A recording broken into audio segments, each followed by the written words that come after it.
Indeed, this community of Maqongqo is quite a rural area just near Pietermaritzburg.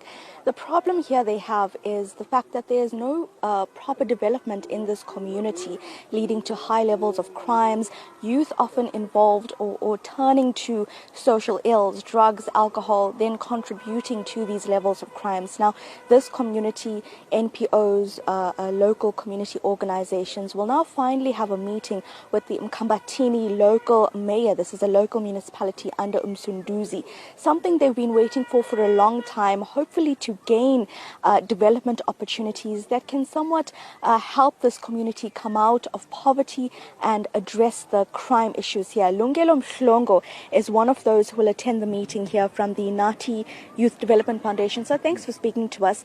How long have you been waiting for this meeting? Why is it so important for this community? Okay, we have been waiting for, I'd say, about over a year now, since the new leadership took the office.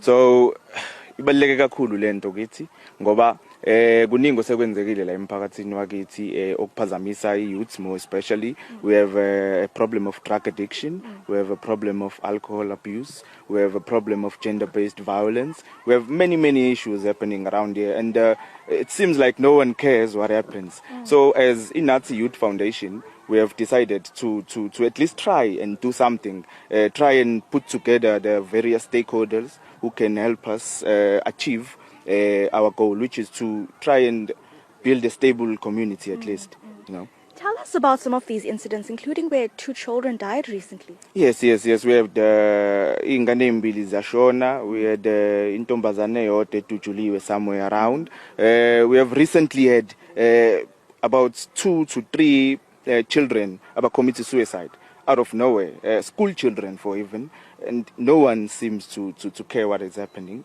We have tried ukuthi siye khona lapho as in Nati Youth Foundation, but we only have limited resources. So ngale sizama ukuthi sihlanganise wonke umuntu ongakwazi ukuthi akwazi ukusilekelele kulokho esifisa ukuthi sikwenze.